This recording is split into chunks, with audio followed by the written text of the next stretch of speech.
നല്ല കൃഷിയിടത്തിൽ വിത്തിറക്കിയാലേ നല്ല പെരയിടത്തിൽ അല്ലാഹുവേ നല്ല വസ്തുവിൽ അല്ലാഹുവേ നീ വിത്തിറക്കിയാലേ നിനക്ക് നല്ല വിളവ് കിട്ടൂ എന്ന് പരിശുദ്ധമായ ഖുർആൻ പറയുമ്പോ എന്റെ പ്രിയമുള്ളവരെ ഖുർആൻ പറയുകയാണ് നിസാഉകും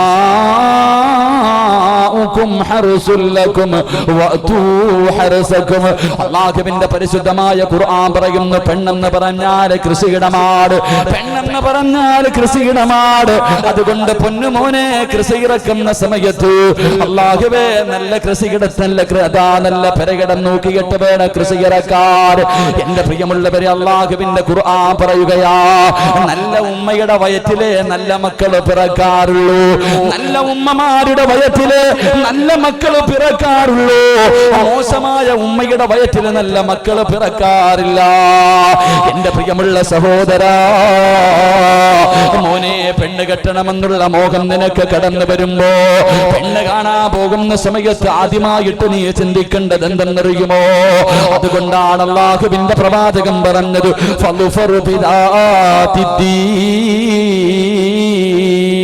ദീനുള്ള പെണ്ണിനെ വിവാഹം കഴിക്കണേ, ദീനുള്ള പെണ്ണിനെ വിവാഹം കഴിക്കണേ. ആ പെണ്ണിന്റെ വയറ്റിലെ നല്ല മക്കള് ജനിക്കാറുള്ളൂ.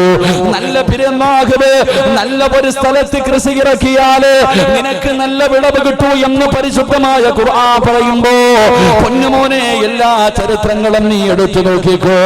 ലോകത്ത് ഉയരങ്ങളിലെത്തിയ ഏത് പ്രവാചകനാകട്ടെ, ഏത് പണ്ഡിതനാകട്ടെ, ഏത് വലിയാകട്ടെ, ഏത് മഹാനാകട്ടെ, ആരുടെ ചരിത്രം വേണമെങ്കിലും നീ എടുത്ത് വായിച്ചു നോക്കിക്കോ. അവരെല്ലാവരും പടച്ചവനെ നല്ല ഉമ്മയ്ക്ക് പിറന്ന മക്കളാ, അവരൊക്കെ നല്ല ഉമ്മയ്ക്ക് ജനിച്ച മക്കളാ. നല്ല പെണ്ണിന്റെ വയറ്റില് നല്ല മക്കള് പിറക്കാറൂ എന്ന് അല്ലാഹുവിന്റെ പരിശുദ്ധമായ ഖുർആൻ പരിചയപ്പെടുത്തുമ്പോ അല്ലാഹുവേ നല്ല കൃഷിയിടത്തിൽ നിന്ന് വിളഞ്ഞവര് വിളവിനെ പറഞ്ഞു തരട്ടെ. ഒരു നല്ല ഉമ്മയുടെ വയറ്റിൽ പിറന്ന ഒരു പൊന്നുമോനെ ഞാൻ പറഞ്ഞു തരട്ടെ. എന്റെ പ്രിയമുള്ള ചെറുപ്പക്കാരാ, സാബിത്ത് ബിൻ ഇബ്രാഹിം എന്ന് പറയുന്ന ഒരു ചെറുപ്പക്കാരനുണ്ടായിരുന്നു പൊന്നുമോര്. അല്ലാഹുവിനെ വല്ലാത്ത പേടിയാ.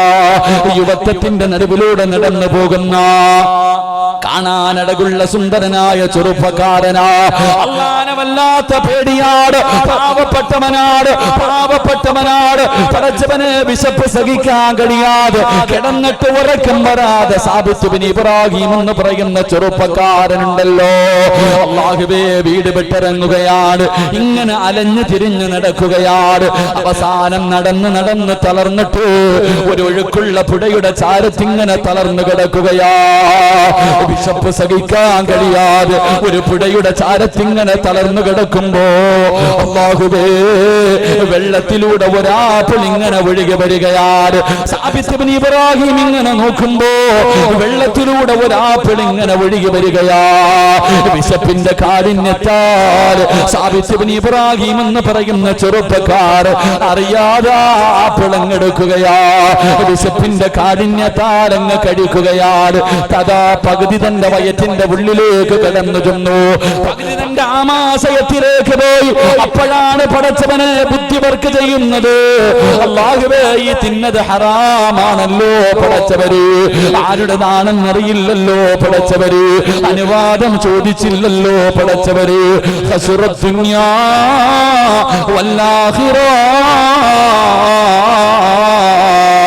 എന്റെ ദുനിയാവും ആഖിറവും നഷ്ടപ്പെട്ടു പോയല്ലോ പടച്ചവര്. വെള്ളത്തിലൂടെ ഒഴുകി വന്ന ഒരു ആപ്പിള് വിശന്ന് തളർന്നു കിടക്കുമ്പോ എടുത്ത് കടിച്ചു പോയതിന്റെ പേരില് തലയിലൂടെ മണ്ണ് വാരികിട്ടാ ചെറുപ്പക്കാരിരുന്ന് കരയുകയാ. ജനങ്ങൾ മുഴുവനും അത്ഭുതത്തോടെ നോക്കുകയാണ്. ഇവന് ഭ്രാന്ത് പിടിച്ചോ എന്ന് ജനങ്ങൾ ഇങ്ങനെ നോക്കുകയാ. അവസാനം സാബിത്ത് ബിൻ ഇബ്രാഹിം എന്ന് പറയുന്ന ചെറുപ്പക്കാരൻ എഴുന്നേറ്റ് ഓടുകയാണ്. പൊട്ടിക്കരഞ്ഞുകൊണ്ട് വിളിച്ചു കൂവിയിട്ട് എന്റെ നാശമേ, എന്റെ നാശമേ, ഞാൻ നശിച്ചു പോയല്ലോ എന്ന് പറഞ്ഞുകൊണ്ട് വെള്ളത്തിന്റെ ആ പുഴയുടെ ചാരത്തുകൂടെ ഓടുകയാണ്. അല്ലാഹുവേ, ഓടി ഓടി അവസാനം ഒരു ആപ്പിള തോട്ടത്തിലേക്ക് കടന്നു ചെല്ലുകയാ. ആ ആപ്പിൾ ഏത് തോട്ടത്തിൽ നിന്നാണ് വീണതെന്ന് കണ്ടുപിടിക്കുകയാ. ഓടിച്ചെന്ന് നോക്കുമ്പോ അതിനകത്തൊരു മനുഷ്യനിരിക്കുകയാണ്. സാബിത്ത് കരന്നുകൊണ്ട് ചോദിച്ചു, എനിക്കൊന്ന് പൊരുത്തം തരുവോ? വിശപ്പിന്റെ കാഠിന്യം കൊണ്ട് അറിയാതെ തിന്നുപോയതാ. അവിടെ കിടന്ന് പൊട്ടിക്കിടന്ന് യാചിക്കുമ്പോ ആ മനുഷ്യൻ പറഞ്ഞു, സാബിത്തേ, ഞാനിവിടത്തെ വേലക്കാരനാ, ഞാനിവിടത്തെ ജോലിക്കാരനാണ്. എന്റെ യജമാനന്റെ വീട്ടിലെത്തണമെങ്കിൽ 3 ദിവസം രാവും പകലും നടന്നാലോ എന്റെ യജമാനന്റെ വീട്ടിലെത്തൂ. സാബിത്ത് പറയുന്നു, 3 അല്ല 300 കൊല്ലം നടക്കേണ്ടി വന്നാൽ നടക്കാനാ തയ്യാറാ.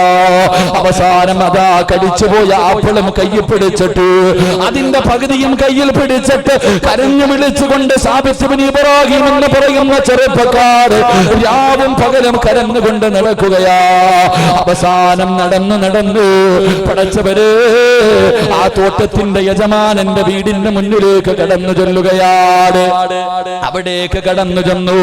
ആ മനുഷ്യന്റെ മുന്നിൽ ചെന്നിട്ട് പൊട്ടിക്കരയുകയാ. അവിടെ ചെന്ന് പൊട്ടിക്കരയുകയാണ്, എനിക്കൊന്ന് പൊരുത്തപ്പെട്ടു തരണേ.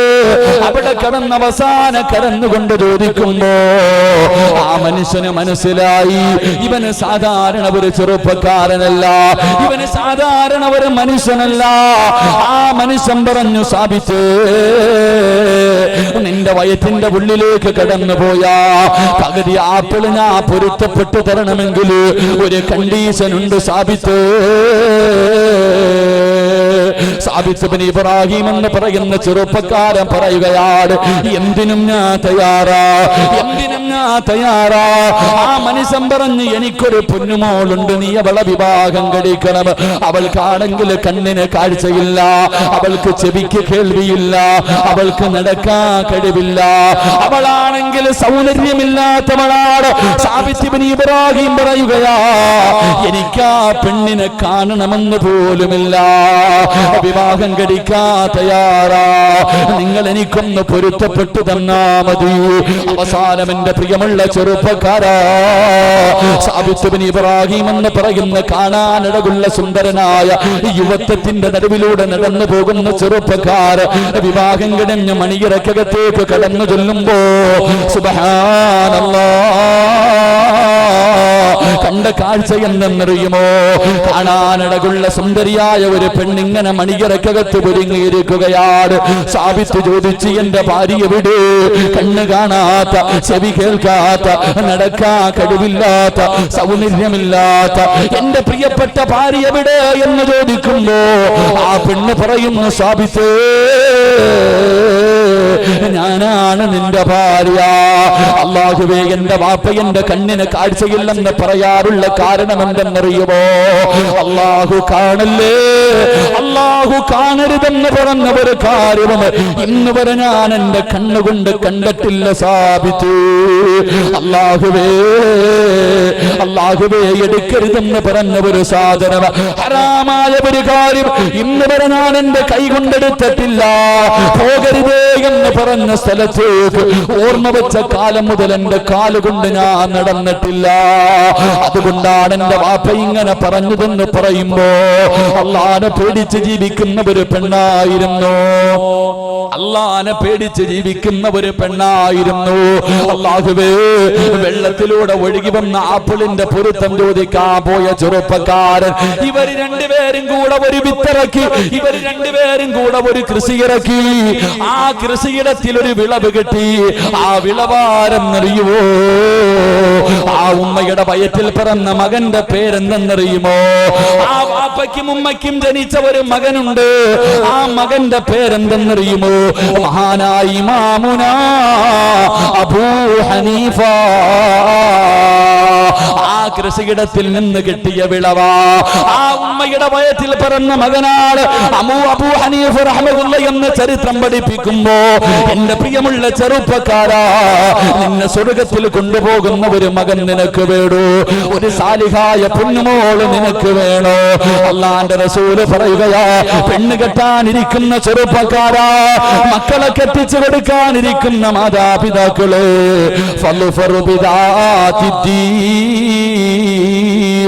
നീ കെട്ടാ പോകുന്ന പെണ്ണിന് ദീനുണ്ടോ എന്ന് നോക്കണേ എന്ന് നബി മുഹമ്മദ് മുസ്തഫ സല്ലല്ലാഹു അലൈഹി വസല്ലം അല്ലാഹുവിന്റെ റസൂൽ പറഞ്ഞു, പെണ്ണ് നോക്കാൻ പോകുന്ന സമയത്ത് അവക്ക് പണമുണ്ടോന്നല്ല നോക്കണ്ടേ. ഇന്ന് നമ്മൾ നോക്കുന്നത് ഓക്ക് പണമുണ്ടോന്നാ. അല്ലാഹുവേ പടച്ചവനെ, പണമുള്ള പെണ്ണിനെ കെട്ടാൻ വേണ്ടി നടക്കുന്നവരുണ്ട്. ഒന്ന് പെറ്റതാണെങ്കിലും കുഴപ്പമില്ല, ഒരുത്തന്റെ കൂടെ ഒളിച്ചോടിയതാണെങ്കിലും കുഴപ്പമില്ല, പ്രായം കൂടിയാലും കുഴപ്പമില്ല, സ്ത്രീധനം ഇത്തിരി കിട്ടുമെങ്കിൽ കെട്ടാൻ തയ്യാറാണ്. എന്റെ പ്രിയപ്പെട്ട ചെറുപ്പക്കാരോട്, പെണ്ണിന്റെ പണം നോക്കിയിട്ട് കല്യാണം കഴിക്കാനിരിക്കുന്ന മക്കളോട് വാപ്പായി ഉമ്മായി എപ്പോഴും പറയും, സ്ത്രീധനം കിട്ടുന്നിടത്തുനിന്ന് കെട്ടിയാ മതിയെന്ന്. എടാ അനിയ, ജീവിക്കേണ്ടത് നീയാ, വാപ്പയല്ല. ജീവിക്കേണ്ടത് നീയാ, ഉമ്മയല്ല. അല്ലാഹുവിന്റെ റസൂൽ പറഞ്ഞു, മൻ തസവ്വജ ലിഇംറഅതി മാലിഹാ, ഏതെങ്കിലും ഒരുത്തന് പണം കണ്ടിട്ട് പെണ്ണ് കെട്ടിയ മോനെ, അല്ലാഹു നിനക്ക് ദാരിദ്ര്യം തരുമെന്ന് അഷ്റഫുൽ ഖൽഖ് നബി മുഹമ്മദ് മുസ്തഫ. അല്ലാഹുവിന്റെ റസൂല് പറഞ്ഞു, പെണ്ണിന്റെ പണം നോക്കിയിട്ടാണ് നീ കെട്ടുന്നതെങ്കിൽ നീ യതീംഖാനയിലായി പോകുമെന്ന് നബിയുനാ റസൂലുള്ളാഹി. പെണ്ണിന്റെ പണം നോക്കിയിട്ട് പെണ്ണ് കെട്ടാൻ നടക്കാം, സ്ത്രീധനം വാങ്ങിയിട്ട് കെട്ടാനൊരു വിഭാഗം. മറ്റൊരു വിഭാഗം രണ്ട് നോക്കുന്നത് ഓക്ക് സൗന്ദര്യം ഉണ്ടോന്നാ. കൂടെ കൊണ്ട് നടക്കുമ്പോ എല്ലാരും പറയണം, കൊള്ളാം ആളിയാ, ലോട്ടറി അടിച്ചണം, നിനക്ക് എവിടുന്ന് കിട്ടിയിടാ. സൗന്ദര്യം കൂടിയ പെണ്ണ്, അവക്ക് ദീനുണ്ടോ ഒന്നും നോക്കാറില്ല. സൗന്ദര്യം കൂടിയ പെണ്ണിനെ കെട്ടാൻ പാടില്ല എന്നാ. സൗന്ദര്യം കൂടിയ പെണ്ണിനെ നോക്കി കെട്ടാൻ നടക്കുന്ന ചെറുപ്പക്കാരോട് അല്ലാഹുവിന്റെ റസൂല് പറഞ്ഞു, അവളുടെ സൗന്ദര്യം അവളെ നശിപ്പിച്ചു കളയുമെന്ന് നബി മുഹമ്മദ് മുസ്തഫ.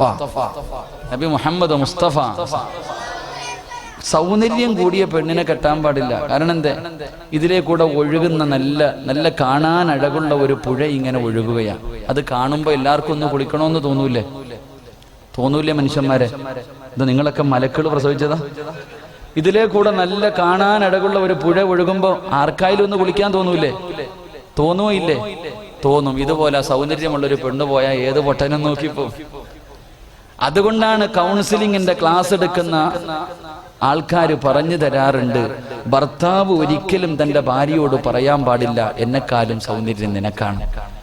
ഒരു ഭർത്താവും തന്റെ ഭാര്യ ഇനി എത്ര വലിയ ഐശ്വര്യറായിയുടെ മോളാണെങ്കിലും തന്റെ ഭർത്താവ് ഭാര്യയോട് പറയരുത്, എന്നെക്കാളും ഗ്ലാമർ നിനക്കാണെന്ന് പറഞ്ഞ അന്നത്തോടുകൂടി തുടങ്ങിയിട്ടുണ്ടാകും. അന്നത്തോടുകൂടി അവരുടെ മനസ്സിന്റെ ഉള്ളിൽ ഇതങ്ങ് തറയ്ക്കും, എനിക്ക് യോജിച്ച മനുഷ്യനല്ല. അതുകൊണ്ടാണ് നമ്മൾ കാണാറുണ്ട്, ഭാര്യയും ഭർത്താവും നടന്നു പോകുമ്പോൾ ഒരുമിച്ച് നടക്കൂല. ഭർത്താവ് മുന്നിൽ നടക്കും, ഭാര്യ. കാരണം ഒരുമിച്ച് നടന്നു കഴിഞ്ഞാൽ ചേർച്ചയില്ല.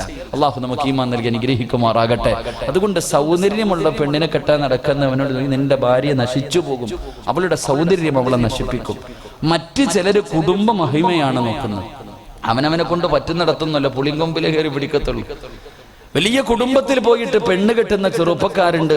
അള്ളാഹുവിന്റെ റസൂല് പറഞ്ഞു, മോനെ, കുടുംബ മഹിമ നോക്കിയിട്ട് നീ പെണ്ണ് കെട്ടിയാൽ ആ കുടുംബത്തിൽ നീ നാണം കെട്ടുപോകുമെന്ന് നബി മുഹമ്മദ് മുസ്തഫ സല്ലല്ലാഹു.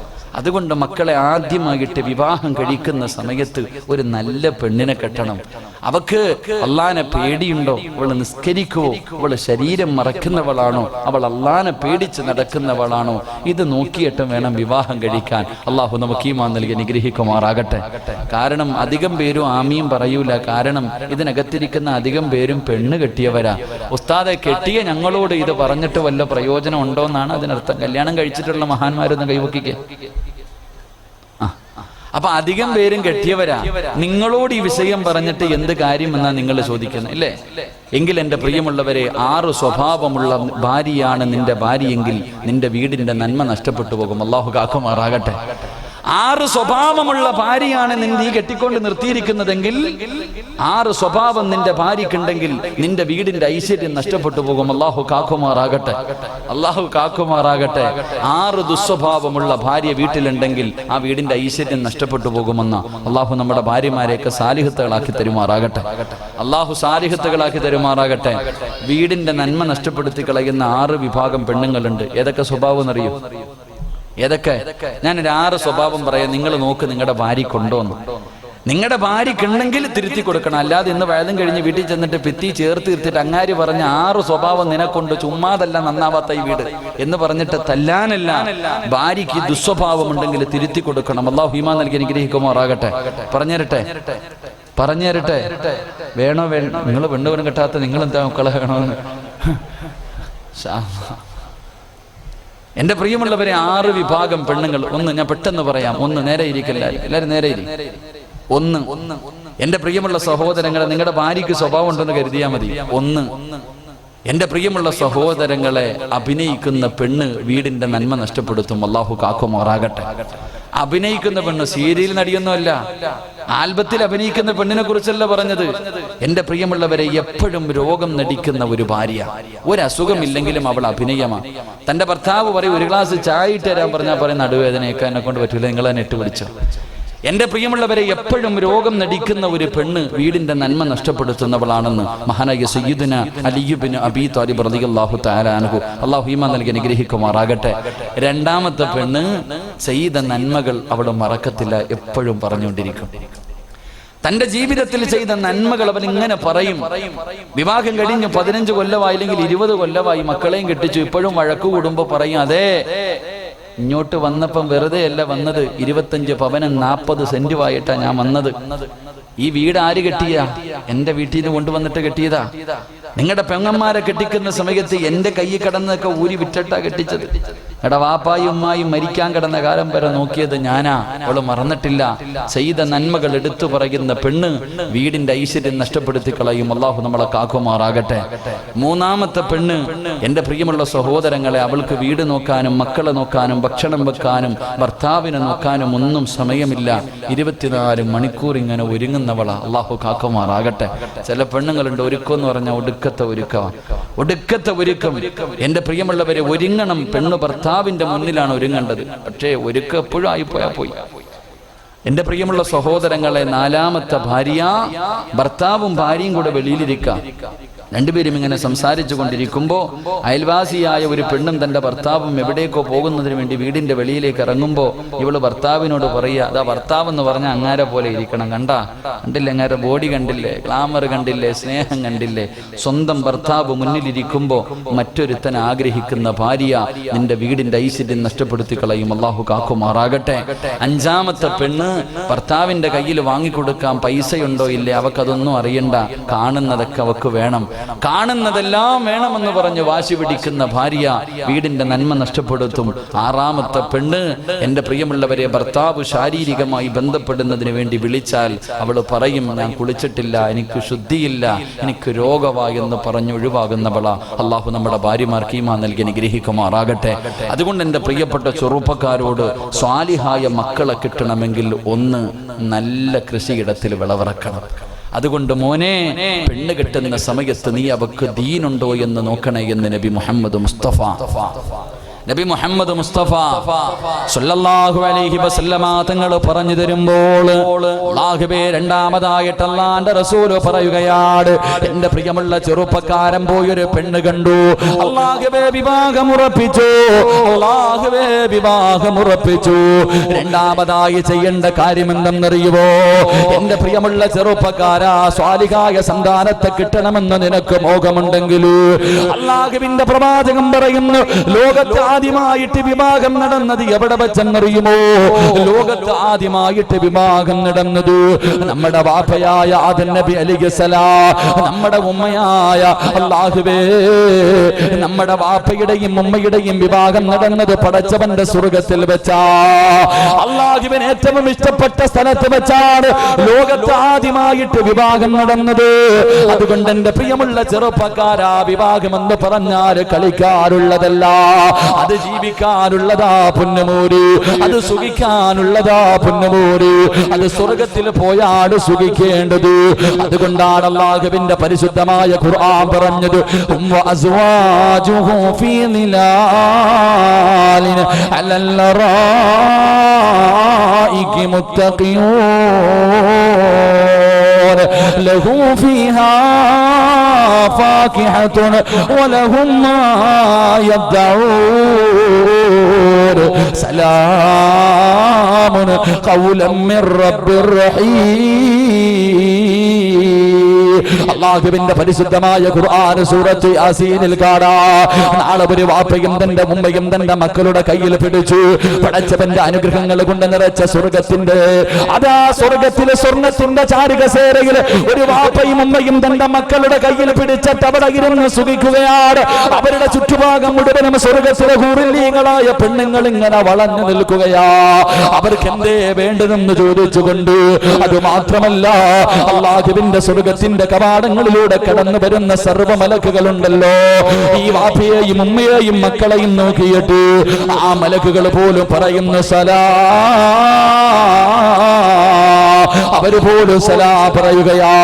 എല്ലാവരും ബഹുമാനിക്കുകയാണ്, എല്ലാവരും ബഹുമാനിക്കുകയാണ്. അതുകൊണ്ട് എന്റെ ചെറുപ്പക്കാരാ, ജീവിക്കേണ്ടത് സ്വർഗത്തിലേക്കാ പൊന്നുപോര്, അവിടെയാടാ പോയി സുഖിക്കേണ്ടത്. അതുകൊണ്ട് അല്ലാഹുവിന്റെ റസൂൽ പറയുകയാ, ലോകത്ത് ആദ്യമായിട്ട് വിവാഹം നടന്നത് പടച്ചവന്റെ സ്വർഗത്തിൽ വെച്ചാ. അതുകൊണ്ട് നിന്റെ നിക്കാഹ് എവിടെ വെച്ച് നടത്തണമെന്നറിയുവോ?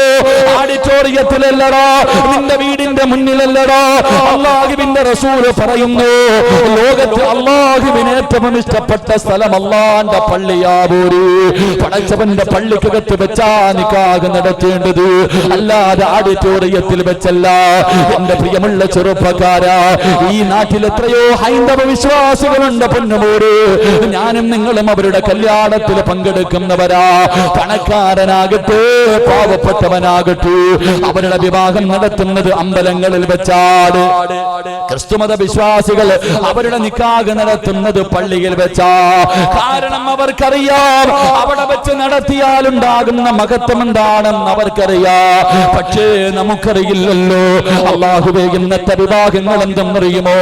ആർഭാടങ്ങളല്ലേ, അനാചാരങ്ങളല്ലേ, അഹങ്കാരം കാണിക്കാൻ, കുടുംബമഹിമ കാണിക്കാൻ, മത്സരം കാണിക്കാൻ, മറ്റുള്ളവന്റെ മുന്നിൽ പടച്ചവര് എന്റെ പൊന്നുമോളുടെ വിവാഹം ഇതുപോലെയാണെന്ന് കാണിക്കാൻ ലോൺ എടുത്തിട്ടും പലിശക്കെടുത്തിട്ടും നിക്കാഹ് നടത്തുന്ന മാതാപിതാക്കളുണ്ടല്ലോ.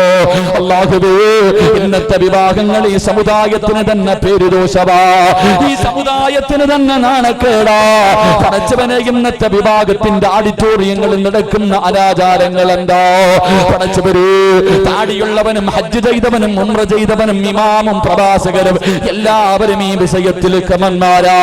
പടച്ചവര്, വിവാഹത്തിന്റെ തലേ ദിവസം മുതൽ തുടങ്ങുകയാ മൈലാഞ്ചി എന്ന് പറയുന്ന ഒരു അനാചാരമുണ്ട്. പടച്ചവര്, പാതിരാത്രി 12 മണി വരെ അയൽവാസികളുടെ മുഴുവനും ഉറക്കം കെടുത്തുന്ന രീതിയിലുള്ള ആഘോഷമാ. അവിടെ കള്ളു കുടിക്കുന്നവരുണ്ട്, ആണും പെണ്ണും കിടന്ന് ഗാനമേളകൾ നടത്തിയിട്ട് ആഘോഷം നടത്തുന്ന വിവാഹങ്ങളുണ്ട്. പടച്ചവരെ, 12 മണിയായി ലക്കില്ലാതെ എവിടെയോ കിടന്നുറങ്ങുകയാ.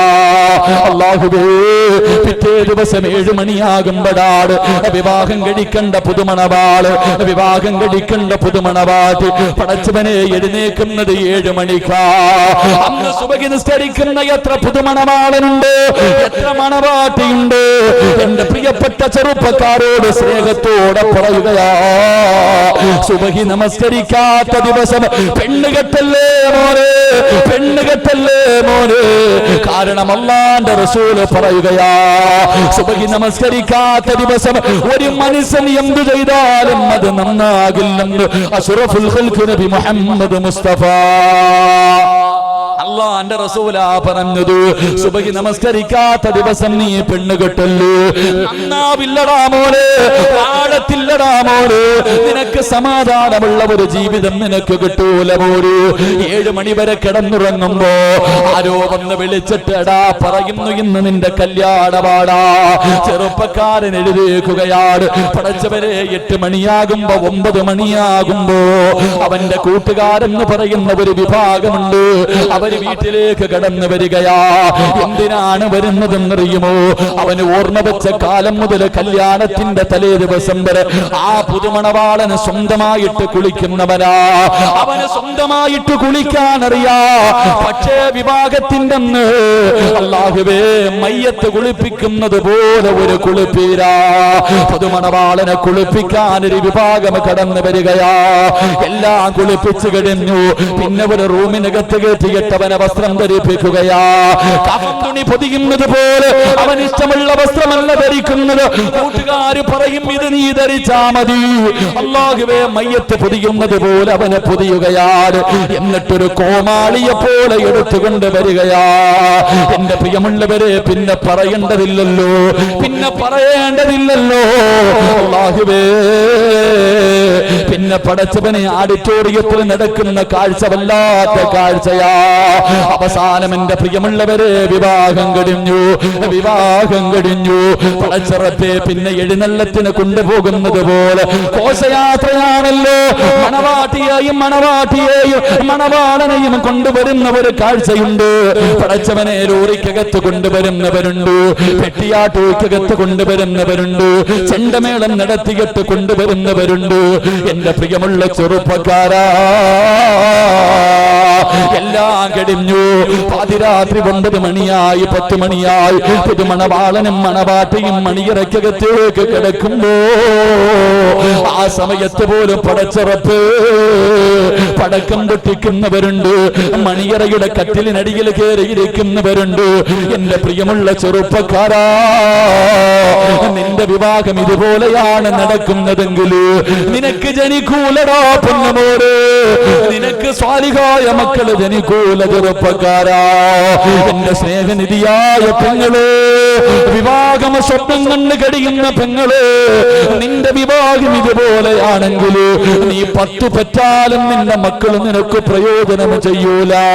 കാരണം എന്തെന്നറിയുമോ? പടച്ചവനെ നീ വെച്ചു കൊടുത്ത ബിരിയാണിയും തിന്നിട്ട് കല്യാണത്തിന് പങ്കെടുത്തിട്ട് പോകുന്നവർ മുഴുവനും നിന്നെ ശപിച്ചിട്ടാ പോകുന്നത്. നിന്നെ കുറിച്ചൊരു നല്ല വാക്ക് പോലും പറയാറില്ലല്ലോ. എന്റെ പ്രിയമുള്ള ചെറുപ്പക്കാരാ, വിവാഹത്തിന്റെ ഓഡിറ്റോറിയത്തിൽ നടക്കുന്ന ഏറ്റവും വലിയ പച്ച വ്യഭിചാരം എന്തെന്നറിയുമോ? അതിന് വാപ്പയും അനുവാദം കൊടുക്കും, ഉമ്മയും അനുവാദം കൊടുക്കും, കൂടപ്പിറപ്പും അനുവാദം കൊടുക്കും. എന്തിന് കെട്ടിയ ഭർത്താവ് പോലും വ്യഭിചരിക്കാൻ അവസരമുണ്ടാക്കി കൊടുക്കുന്ന ഒരു സമയമുണ്ട്. ഏതാ സമയമെന്നറിയുമോ? പടച്ചവര് ഓഡിറ്റോറിയത്തിൽ താലി കെട്ടി കഴിഞ്ഞ പിന്നെ വല്ലാത്ത ഒരു കാഴ്ചയാ. പിന്നെ സെൽഫി എടുക്കാറുള്ള സമയമാ. അല്ലാഹുവേ, മഹ്ർ കൊടുത്ത് വിവാഹം കഴിച്ചവൻ പോലും തന്റെ പ്രിയപ്പെട്ട ഭാര്യയുടെ ശരീരത്തെ തൊട്ടിട്ടില്ല. അവനാണെങ്കിൽ കൂട്ടുകാരെന്ന് പറയുന്ന ഒരു വിഭാഗത്തെ വിളിക്കുകയാ. എന്നിട്ട് അല്ലാഹുവേ, കെട്ടിയ പെണ്ണിനെ പിടിച്ച് കണ്ടവന്മാരുടെ നടുക്ക് നിർത്തിയിട്ട് സെൽഫി എടുക്കാൻ നിർത്തിക്കൊടുക്കുന്ന ചെറുപ്പക്കാരാ, പറമോനെ, എന്റെ പ്രിയപ്പെട്ട പെങ്ങളുണ്ടല്ലോ, 18 കൊല്ലം അല്ലാഹുവിനെ പേടിച്ച് വ്യഭിചരിക്കാതെ നടന്ന പ്രിയപ്പെട്ട പൊന്നുപോൾ കല്യാണത്തിന്റെ ദിവസം കണ്ടവന്റെ ശരീരത്തോട് ചേർന്ന് നിന്ന് ഫോട്ടോ എടുക്കാൻ അനുവദിക്കുന്ന പെണ്ണ്, നീ രക്ഷപ്പെടുവോ പൊന്നുമോള്? നിനക്ക് നല്ല മക്കള് പിറക്കുവോ പൊന്നുമോള്? എന്റെ പ്രിയമുള്ള ചെറുപ്പക്കാരാ, മണവാട്ടി എന്ന് പറഞ്ഞാൽ എങ്ങനെ ഇരിക്കണമെന്നറിയുവോ? എടാ, കെട്ടുന്ന പെണ്ണെങ്ങനെയായിരിക്കണമെന്നറിയുവോ? ഒരു മണവാട്ടിയെ ഞാൻ പറഞ്ഞു തരട്ടെ. അള്ളാന്റെ റസൂലിന്റെ പ്രിയപ്പെട്ട പൊന്നുമോള് മഹ്ദി ഫാത്തിമ,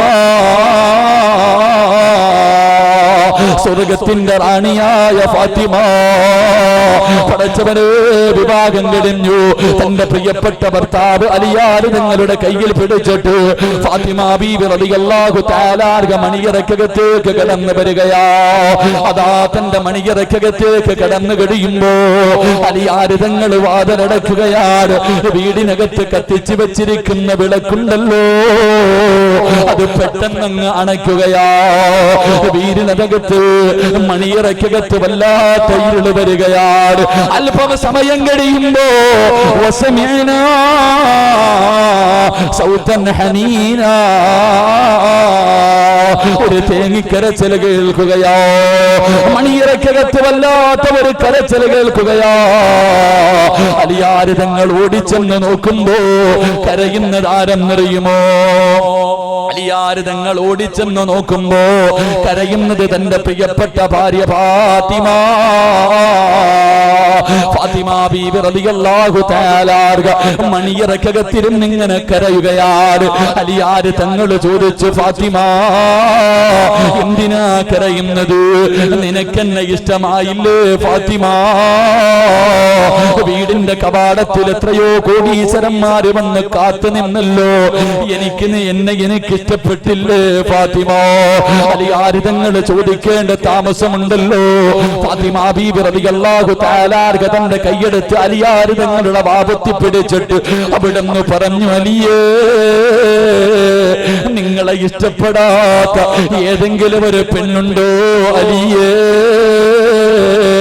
എനിക്ക് നിങ്ങളെ വല്ലാത്ത ഇഷ്ടമാ അലിയേ.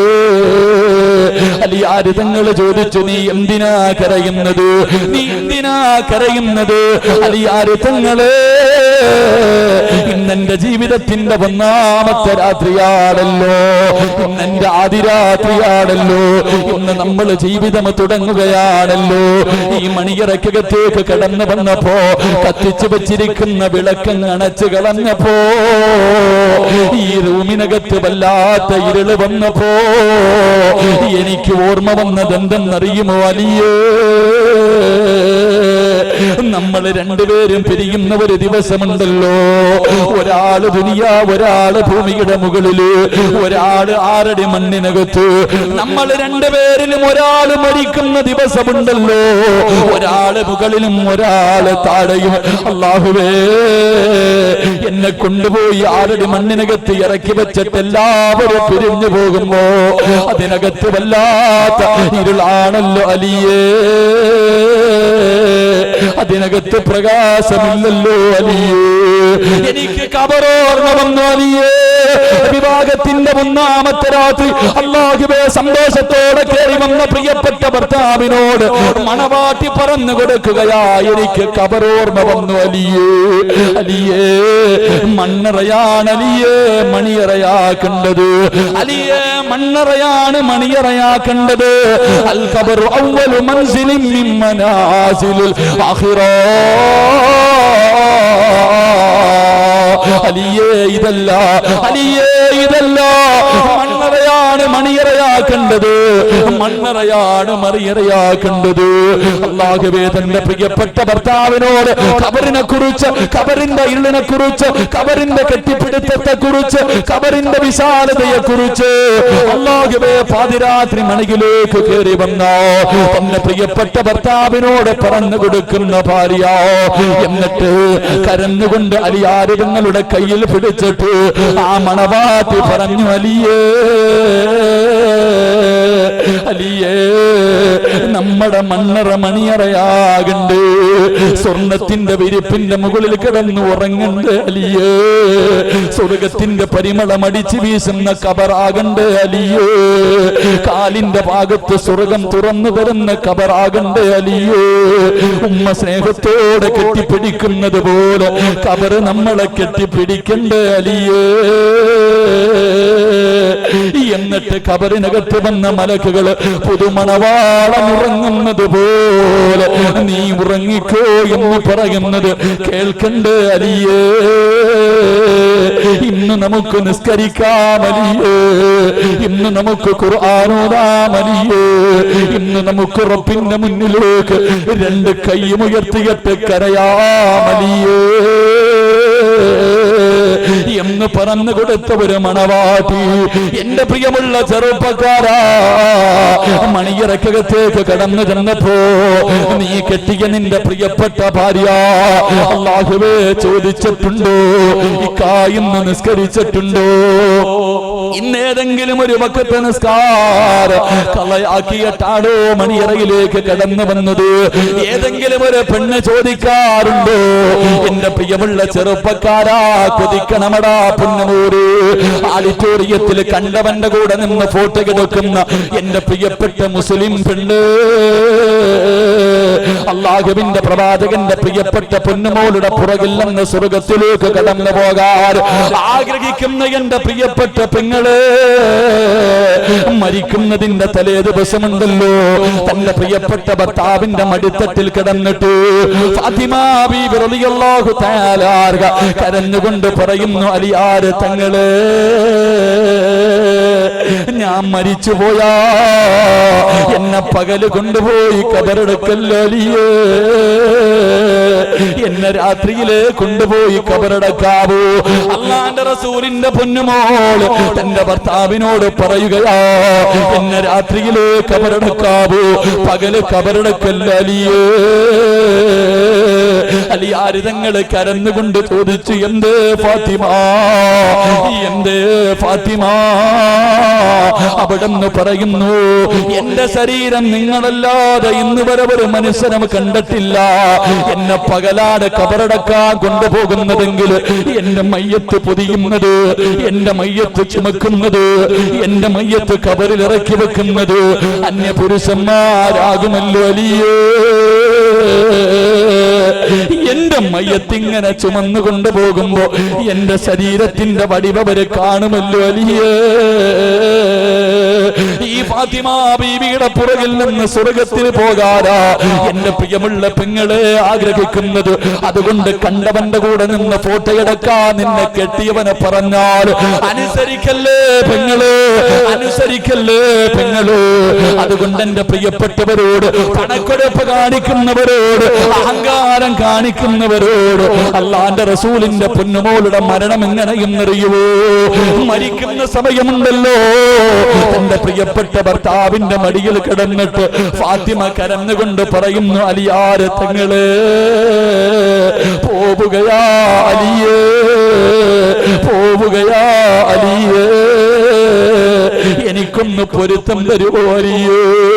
എന്തെങ്കിലും ഞാൻ പറഞ്ഞു പോയിട്ടുണ്ടെങ്കിൽ എനിക്ക് പൊരുത്തപ്പെടണേ എന്ന് തന്റെ ഭർത്താവിന്റെ കയ്യിൽ പിടിച്ചിട്ട് കരന്നുകൊണ്ട് പറയുമ്പോ അലിയാർ തങ്ങളുടെ വാദ, അലിയാർ തങ്ങൾ തന്റെ പ്രിയപ്പെട്ട ഭാര്യയുടെ വാ പൊത്തിപ്പിടിച്ചിട്ട് അങ്ങനെ പറയല്ലേ ഫാത്തിമ,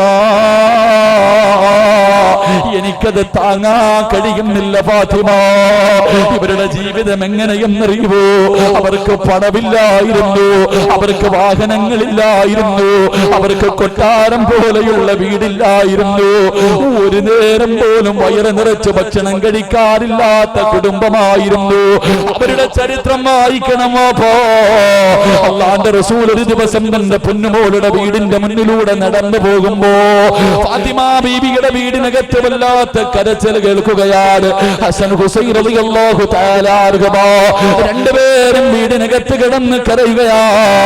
അല്ലാഹുവിന്റെ റസൂൽ വിളിച്ചു പറഞ്ഞു, ഫാത്തിമ, മക്കള് കരയുന്നു മോളെ, പാല് കൊടുക്ക് ഫാത്തിമ. അല്ലാഹുവിന്റെ റസൂൽ പള്ളിയിലേക്ക് കടന്നു ചെന്നു. നമസ്കരിക്കുന്ന സമയത്ത് മുഴുവനും കുഞ്ഞുങ്ങളുടെ കരച്ചിലാണ്. നിസ്കാരം കഴിഞ്ഞിട്ട് റസൂലുള്ള വിളിച്ചു പറഞ്ഞു, പാല് കൊടുക്കുമോളെ. രണ്ടാമതും പറഞ്ഞു, മൂന്നാമതും പറഞ്ഞു. എന്നിട്ടും തന്റെ പൊന്നാര മക്കളുടെ കരച്ചിൽ കേട്ടിട്ട് റസൂലുള്ളാഹിന് വല്ലാത്ത ദേഷ്യം വന്നു. വീട്ടിലേക്ക് ഇറങ്ങി ഓടുകയാണ്. അല്ലാഹുവിന്റെ പ്രവാചകനുണ്ടല്ലോ ഫാത്തിമ ബീബി റളിയല്ലാഹു തആല അൻഹയുടെ വീട്ടിലേക്ക് കടന്നു ചെന്നിട്ട് ഒരുപാട് വഴക്ക് പറയുകയാ. കരുണയില്ലേ ഫാത്തിമ, നിന്റെ ഹൃദയം കല്ലായി പോയോ? ഈ മക്കള് രണ്ടുപേരും വിശന്ന് വിശന്ന് കരയുമ്പോ നിനക്കൊന്ന് ഭക്ഷണം കൊടുക്കാനൊന്ന് പാല് കൊടുക്കാ നിനക്ക് മനസ്സില്ലാതെ പോയോ ഫാത്തിമ? അല്ലാഹുവിന്റെ റസൂൽ തന്റെ പൊന്നുമോളെ വഴക്ക് പറയുമ്പോ ഫാത്തിമയ്ക്ക് സഹിക്കാൻ കഴിഞ്ഞില്ല. കാരണം വഴക്ക് പറയുന്നത് വാപ്പയാ. ആ ഫാത്തിമ ബീവിയുടെ കണ്ണ് നിറഞ്ഞൊഴുകുകയാണ്. മുഖം പൊത്തി പിടിച്ചിട്ടിരുന്ന് കരയുകയാ. റസൂലുള്ളാഹിനെ സഹിച്ചില്ല. തന്റെ കരളിന്റെ കഷ്ടമാണല്ലോ. അല്ലാഹുവിന്റെ റസൂൽ ഫാത്തിമ ബീവിയുടെ തലയിൽ ഇങ്ങനെ കൈവച്ചിട്ട് ഫാത്തിമ, ഉപ്പാന്റെ പൊന്നുമോൾ എന്തിനാ കരയുന്നത്? എന്തേ കുഞ്ഞുങ്ങൾക്ക് പാല് കൊടുക്കാത്തത്? അല്ലാഹുവിന്റെ പ്രവാചകൻ ചോദിക്കുമ്പോ ഫാത്തിമ ബീവി റളിയല്ലാഹു തആല കരഞ്ഞുകൊണ്ട് പറയുന്ന ഉപ്പാ, ഭക്ഷണം കണ്ടിട്ട് എത്രയോ നാളുകളായി, ഭക്ഷണം കഴിച്ചിട്ട് എത്രയോ നാളുകളായി. എന്റെ ഭർത്താവും ഞങ്ങളും പടച്ചിറപ്പേ കാരക്കയും വെള്ളവും കുടിച്ചുകൊണ്ടാണ് കിടക്കുന്നത്. ഞങ്ങളെ നോപ്പാവാ. എന്റെ മക്കള് രണ്ടുപേരും വിശന്ന് കരഞ്ഞപ്പോ അവര് പാല് കൊടുക്കുന്നതിന് വേണ്ടി, അവർക്ക് പാല് കൊടുക്കുന്നതിന് വേണ്ടി എന്റെ മാറിടമെടുത്ത് എന്റെ മക്കളുടെ വായിലേക്ക് വെച്ചു കൊടുത്തപ്പോ അവര് പാല് ചുരത്തിയപ്പോ എന്റെ മാറിടത്തിലൂടെ എന്റെ പാല് പറ്റിയിട്ട് രക്തം വരുന്നു. വാപ്പാ, അല്ലാഹുവിന്റെ റസൂലിന്റെ കണ്ണങ്ങ് നിറഞ്ഞു പോവുകയാ. കാരണം പട്ടിണി കിടന്നിട്ട് തന്റെ പൊന്നുമോളുടെ മാറിടത്തിലൂടെ രക്തം ഇങ്ങനെ ഒലിച്ചുകൊണ്ടിരിക്കുകയാണ്. ഏത് വാപ്പയ്ക്കാ താങ്ങാ കഴിയാ? അല്ലാഹുവിന്റെ റസൂലിന്റെ കണ്ണങ്ങ് നിറഞ്ഞിട്ട് താടിരോമത്തിലൂടെ കണ്ണുനീരിങ്ങനെ ഒലിക്കുകയാ. എന്ത് ചെയ്യണമെന്നറിയില്ല. അല്ലാഹുവിന്റെ റസൂലും ഉണ്ടാതെ ഇറങ്ങുകയാണ്. വീടിന്റെ വെളിയിൽ ഇറങ്ങിയിട്ട് പടുത്തു കിടക്കുന്ന മലരാരണ്യത്തിലൂടെ ലോകത്തിന്റെ നേതാവ് നടക്കുകയാ. അവസാനം ഒരുപാട് നടന്നു. ഒരു യഹൂദിയുടെ ഈന്തപ്പന തോട്ടത്തിലേക്ക് കടന്നു ചെല്ലുകയാണ്. അല്ലാഹുവിന്റെ റസൂല് ചോദിക്കുകയാ, മനുഷ്യ എനിക്ക് എന്തെങ്കിലും ഒരു ജോലി തരുവോ? ആ മനുഷ്യനറിയില്ല ഇത് റസൂലുള്ളയാണെന്ന്. അല്ലാഹുവിന്റെ റസൂല് ചോദിച്ചു, എനിക്ക് എന്തെങ്കിലും ഒരു ജോലി തരുവോ? ആ മനുഷ്യൻ പറഞ്ഞു, എന്റെ ഈ കാണുന്ന ഈന്തപ്പന നിറങ്ങളുണ്ടല്ലോ, വെള്ളം കോരിയിട്ട് നനച്ചാൽ ഒരു തൊട്ടി വെള്ളത്തിന് പകരം 3 കാരക്കനാ കൂലി തരാമെന്ന് പറയുമ്പോ ഈ ലോകത്തിന്റെ നേതാവ് തൊട്ടിയും കയറുമെടുത്തുകൊണ്ട് കിണറ്റിന്റെ ചുവട്ടിലേക്ക് ചെന്നിട്ട് വെള്ളം കോരുകയാ. ഓരോ മരത്തിന്റെ ചുവട്ടിൽ കൊണ്ടുവന്നൊഴിക്കുകയാണ്. 3 തൊട്ടി വെള്ളം കോരി 4ാമത് വെള്ളം കോരുന്നതിന് വേണ്ടി തൊട്ടിയെടുത്ത് കിണറ്റിലേക്ക് ഇടുമ്പോ സുബ്ഹാനല്ലാഹ്, അല്ലാഹുവിന്റെ റസൂലിന്റെ കയ്യിൽ നിന്ന് തൊട്ടി കിണറ്റിലേക്ക് വീണു പോവുകയാണ്. യഹൂദിക്ക് വല്ലാത്ത ദേഷ്യം തോന്നി. അല്ലാഹുവിന്റെ റസൂലിനെ തല്ലുകയാ. ലോകത്തിന്റെ നേതാവിന്റെ മുഖത്തടിക്കുകയാ. പ്രവാചകനൊന്നും മിണ്ടിയില്ല. കാരണം ഫാത്തിമയുടെ മുഖമാണ് ഓർമ്മ വരുന്നത്, ഹസൻ ഹുസൈൻ തങ്ങളെയാണ് ഓർമ്മ വരുന്നത്. അവസാനം കിണറ്റിനകത്ത് വീണ് പോയ തൊട്ടിയെടുത്ത് അല്ലാഹുവിന്റെ റസൂല് യഹൂദിയുടെ കയ്യിൽ കൊടുത്തു. എന്നിട്ട് ചോദിച്ച്, എന്റെ കൂലിയൊന്ന് തരുവോ? 3 തൊട്ടി വെള്ളം ഞാൻ കോരിയല്ലോ. യഹൂദി 9 കാരക്കയെടുത്ത് അല്ലാഹുവിന്റെ റസൂലിന്റെ കയ്യിൽ വെച്ച് കൊടുത്തു. റസൂലുള്ള ചിരിച്ചുകൊണ്ട് ഓടുകയാ. തന്നെ തല്ലിയവന്റെ മുഖത്ത് നോക്കിയിട്ട് അല്ലാഹുവിന്റെ റസൂല് ചിരിക്കുകയാണ്. എന്നിട്ട് തന്റെ വീട്ടിലേക്ക് ഓടുകയാണ്. ഫാത്തിമ ബീവിയുടെ വീട്ടിലേക്ക് ഓടിച്ചെന്ന് തളർന്നു കിടക്കുന്ന 2 പിഞ്ചു കുഞ്ഞുങ്ങളെ എടുത്ത് മടിയിൽ വെച്ചിട്ട് അല്ലാഹുവിന്റെ റസൂൽ ഇങ്ങനെ കാരക്ക പൊളിച്ചു കൊടുക്കുകയാ. ആർത്തിയോടെ ഹസനും ഹുസൈനും കഴിക്കുകയാ. എന്റെ പ്രിയമുള്ളവരെ, ബിരിയാണിയല്ല തിന്നുന്നത്, വയറ് നിറച്ച് ഭക്ഷണമല്ല കഴിക്കുന്നത്. ഒരു കാരക്കയുടെ വലിപ്പം എനിക്കും നിങ്ങൾക്കും അറിയാമല്ലോ. അല്ലാഹുവിന്റെ റസൂൽ വെച്ച് കൊടുക്കുന്നു. ഹസൻ ഹുസൈൻ തങ്ങളെ തിന്നുകയാണ്. അവരുടെ വയറിന്റെ ഉള്ളിലേക്ക് അല്പം ഭക്ഷണം ചെന്നു കഴിഞ്ഞപ്പോ അവര് രണ്ടുപേരും ഒന്ന് പുഞ്ചിരിക്കുകയാ. അല്ലാഹുവിന്റെ റസൂലിന് സമാധാനമായി ബാക്കി വന്ന കാരക്കയെടുത്ത് പൊന്നാര മകളുടെ കയ്യിൽ വെച്ച് കൊടുത്തിട്ട് ആ വാപ്പ പറഞ്ഞ മറുപടി എന്തെന്നറിയുവോ ചെറുപ്പക്കാരാ? അല്ലാഹുവിന്റെ റസൂല് തന്റെ പൊന്നുമോളോട് അവിടെന്ന് പറഞ്ഞു, മോളെ ഫാത്തിമ, ഭർത്താവിന്റെ മനസ്സ് വേദനിപ്പിക്കല്ലേ ഫാത്തിമ. ആ പ്രിയപ്പെട്ട പൊന്നുമോളാട് മരിക്കുന്ന സമയം തന്റെ ഭർത്താവിന്റെ മടിയിൽ കിടന്നിട്ട് പൊരുത്തം ചോദിക്കുകയാ. ഏത് വാപ്പയുടെ മകളെന്നറിയോ? അല്ലാഹുവിന്റെ റസൂല് തന്റെ പ്രിയപ്പെട്ട ഭാര്യ ആയിഷ, 18 വയസ്സുള്ള പ്രിയപ്പെട്ട ഭാര്യയുടെ മടിത്തട്ടിൽ കിടന്നു. ആ ഭാര്യയുടെ നെഞ്ചത്ത് ഇങ്ങനെ ചാരിയിരുന്നിട്ട് വാപ്പ ലോകത്തോട് യാത്ര പറയുകയാ. ആ വാപ്പയുടെ പൊന്നുമോള് തന്റെ പ്രിയപ്പെട്ട ഭർത്താവിന്റെ മടി മടിയിൽ കിടന്ന് പൊരുത്തം ചോദിച്ചട്ട പോയെന്ന് ചരിത്രം പഠിപ്പിക്കുമ്പോ പ്രായമുള്ള ഈ പാതിരാത്രി ഒരുമിച്ച് കൂടിയ എന്റെ പ്രിയമുള്ള ചെറുപ്പക്കാരാ, മോനെ നല്ല മക്കള് വേണോടാ, നിന്നെ സ്വർഗത്തിൽ കൊണ്ടുപോകുന്ന മക്കള് വേണോ? അല്ലാഹുവേ നിന്റെ ഖബറിന്റെ ചാരത്ത് നിന്ന് പൊട്ടിക്കരഞ്ഞു ദുആ ചെയ്യുന്ന ദുനിയാവിലും ആഖിറത്തിലും ഉപകരിക്കുന്ന മക്കള് നിനക്ക് വേണോ? ഒന്ന്, പെണ്ണ് കെട്ടുന്ന സമയത്ത് അവൾക്ക് ദീനുണ്ടോ എന്ന് നോക്കണേ മോനെ. രണ്ട്, നിന്റെ വിവാഹം അല്ലാഹുവിന് ഇഷ്ടപ്പെട്ട പള്ളിക്കകത്ത് വെച്ച് നടത്തണേ എന്ന് ആദരവായ പ്രവാചകൻ നബി മുഹമ്മദ് മുസ്തഫ.